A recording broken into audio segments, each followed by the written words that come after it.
The Christmas lights shimmered dimly under the mist, their colors distorted in the broken windows of the abandoned houses.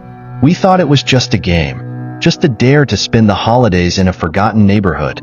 But by the time the bells tolled midnight on Christmas Eve, my girlfriend was dead, and we realized we weren't the only ones there. Something ancient was watching and waiting. It all started with that note: "Welcome to Kraven Hollow. Beware the 12th house." It was supposed to be a break from reality. My girlfriend, Emily, and our friends, Jake, Carla, and Nick, had decided to spend Christmas away from the chaos of the city. We found the perfect deal: a quaint house in an abandoned neighborhood just outside town. The pictures online showed snow-draped streets and cozy fireplaces. We joked about telling ghost stories by the fire, oblivious to the very real horror awaiting us. The moment we arrived, Kraven Hollow felt off. The air was too still. The houses seemed frozen in time, their windows darkened like empty eyes watching us. The snow-covered streets were devoid of footprints, yet the feeling of being watched was undeniable. The house we rented stood at the far end of the cul-de-sac, its roof sagging slightly under the weight of years. When we stepped inside, the smell of pine and dust greeted us. The fireplace was already stacked with logs, ready to burn. A Christmas tree stood in the corner, its ornaments tarnished and old, yet strangely beautiful. But it was the note on the doorstep that unsettled us: "Beware the 12th house." "Probably just some bored kids trying to scare people," Jake said, shrugging. The rest of us laughed, but Emily didn't. She kept glancing out the window, her smile fading. The first night was quiet, but the kind of quiet that makes your skin crawl. The wind outside didn't howl, it sighed. The air inside the house felt heavy, almost oppressive, like something unseen was pressing down on us. That night, Emily woke me with a scream, clutching my arm so tightly her nails broke the skin. "I saw someone," she whispered, her voice trembling. "A man, standing at the foot of the bed." I looked, but there was nothing there, just the dim outline of our room illuminated by the moonlight slipping through the blinds. I tried to reassure her, but deep down, I couldn't shake the feeling that we weren't alone. The following night, things got worse.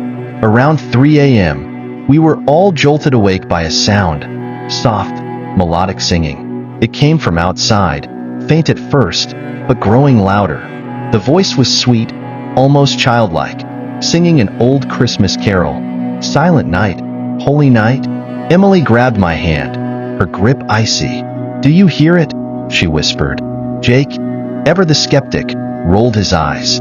"It's probably just the wind or some kids messing around." But when we looked out the window, there was no one there. The street was empty, the snow untouched. Yet the singing continued, moving closer, circling the house. It didn't stop until dawn. The next day, Emily's behavior began to change. She was pale and distant, her eyes rimmed with dark circles. She started muttering to herself, and when I asked what she was saying, she stared at me blankly. "I didn't say anything," she insisted. That evening, we decided to distract ourselves with drinks and games. It almost worked, until the whispers began. They started softly, so faint that I thought I was imagining them. But soon, everyone heard it.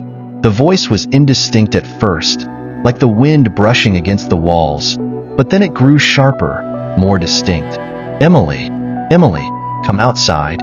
Emily froze, her face drained of color. "It knows my name," she whispered. Suddenly, the lights in the house flickered, and a loud thud echoed from upstairs. Jake grabbed a flashlight, insisting we check it out. We followed him up the stairs, the old wood creaking beneath our feet. The sound led us to the attic door. It was slightly ajar, and a faint, cold draft seeped through the crack. We pushed it open, and there, carved into the dusty floorboards, was a name: Emily. That night, Emily refused to sleep. She sat by the window, staring out into the darkness. When I asked her what she was looking at, she simply said, "They're waiting." On the third day, we decided to explore the neighborhood. Snow crunched beneath our boots as we wandered the empty streets. The 12th house stood at the end of the block, shrouded in shadows despite the midday sun. The house was unlike the others. Its windows were boarded up, and its roof sagged as if the house itself were collapsing inward. A thick layer of frost covered the porch, and the air around it felt colder than anywhere else. Inside the mailbox, we found a tattered journal. The entries, written in a child's shaky hand, told the story of Kraven Hollow. The neighborhood had been cursed after the wrongful execution of a man named Elias Grayson. Accused of witchcraft, he was tortured and burned alive on Christmas Eve in the 1800s. His final words were a curse upon the town. "On the holiest of nights, I shall return to take what joy you hold dear." The journal described how, every Christmas, people in the neighborhood would vanish, their bodies never found. The 12th house was believed to be his lair, a place where he trapped his victims forever. "Let's get out of here," Carla whispered, her face pale, but it was already too late. Emily's disappearance was like a trigger. The moment she stepped into the 12th house, the atmosphere changed. The air grew colder, and the snow outside turned gray, as if all life had been drained from the world. I remember the way my breath fogged the moment we crossed the threshold, how every instinct in my body screamed at me to run. The house greeted us with a long, low groan, as though it were alive and displeased by our presence. The walls were coated in something dark and sticky, like decayed resin.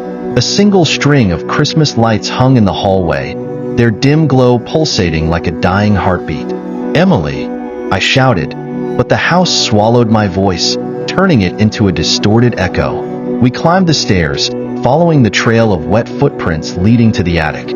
Each step felt heavier than the last, as though invisible hands were pulling us down. At the top of the stairs, we found her. She stood perfectly still in front of a massive, cracked mirror. Her reflection was smiling, but she wasn't. The reflection's eyes glowed faintly, and its smile stretched unnaturally wide. "She's gone," Emily whispered, her voice barely audible, but he promised I'd never be alone. Before I could reach her, the mirror came alive. Shadowy hands erupted from the glass, their fingers long and skeletal, wrapping around her arms. Emily didn't struggle.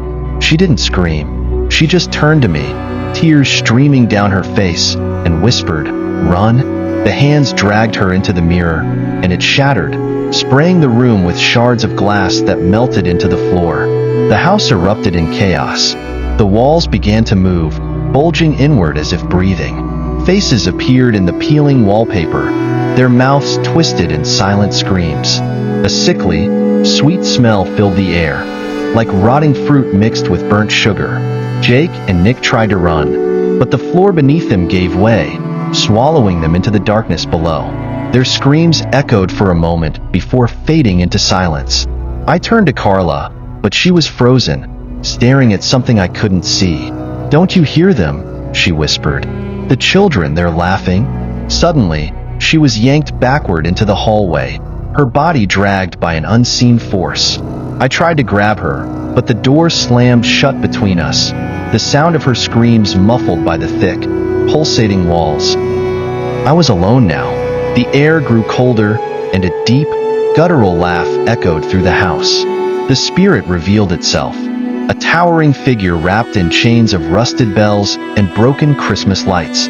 Its face was a grotesque mask of decayed flesh, with empty, hollow eyes that burned with an unnatural light. "You brought them to me," it hissed, its voice like the scraping of metal on stone. "You brought their fears, their pain, their despair. And now, you will join them." The spirit lunged at me, its chains whipping through the air. I ducked and ran, my heart pounding as the house twisted around me. Hallways stretched and warped, leading to dead ends.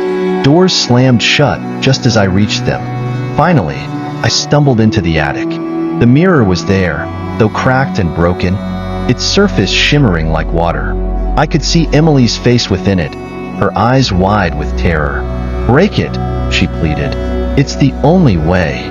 Summoning every ounce of courage, I grabbed a shard of glass from the floor and hurled it at the mirror.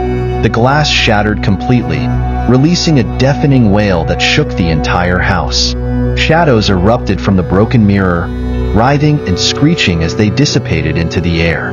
The house began to collapse. The walls crumbled, the ceiling caved in, and the floor buckled beneath my feet. I ran, dodging falling debris, barely making it out as the house imploded in on itself. When I turned back, the 12th house was gone, replaced by an empty lot covered in untouched snow. Emily was gone. My friends were gone. All that remained was silence, broken only by the faint sound of bells in the distance. Now, every Christmas, I hear her voice in my dreams. "Come back to me," she whispers, her voice soft yet filled with sorrow. I know it's only a matter of time before the curse finds me again. This story doesn't have a happy ending. It's just a warning.